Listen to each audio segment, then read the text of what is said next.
আমি আমাদের সুন্দরবনের জান বাগদা চিংড়ির কথা বলছি। সারা দুনিয়ায় আমাদের এই মাছের অনেক কদর আছে।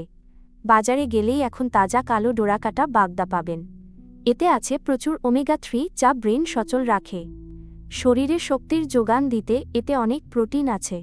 চিংড়ি মাছের আয়রন আপনার শরীরের রক্তশূন্যতা দূর করে। হাড় মজবুত করতে এতে অনেক ক্যালসিয়াম পাবেন।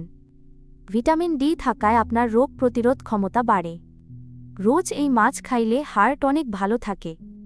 মাছটা নিয়মিত খাইলে আপনার চোখের জ্যোতি অনেক বাড়বে। বাগদা চিংড়ি আপনার চামড়া অনেক সুন্দর আর চকচকে রাখে। যাদের থাইরয়েড সমস্যা আছে তারা এই মাছটা খান। শরীরের মেদ কমাতে এই মাছ খুব সাহায্য করে। মাথা ঠান্ডা রাখতে চিংড়ির ওমেগা-3 দারুণ কাজ দেয়।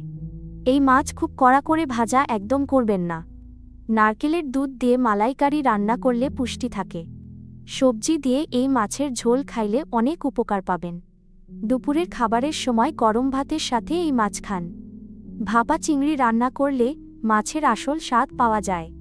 আজই বাজার থেকে ভালো দেখে কয়েকটা বাগদা নিয়ে যান। পরিবারের বাচ্চাদের জন্য এই দরকারি মাছটা বেশি করে কিনবেন। আপনার পছন্দের তালিকায় কি এই মাছটা 1 নম্বরে আছে? ভিডিওটা ভালো লাগলে প্রিয় মানুষকে শেয়ার করতে ভুলবেন না।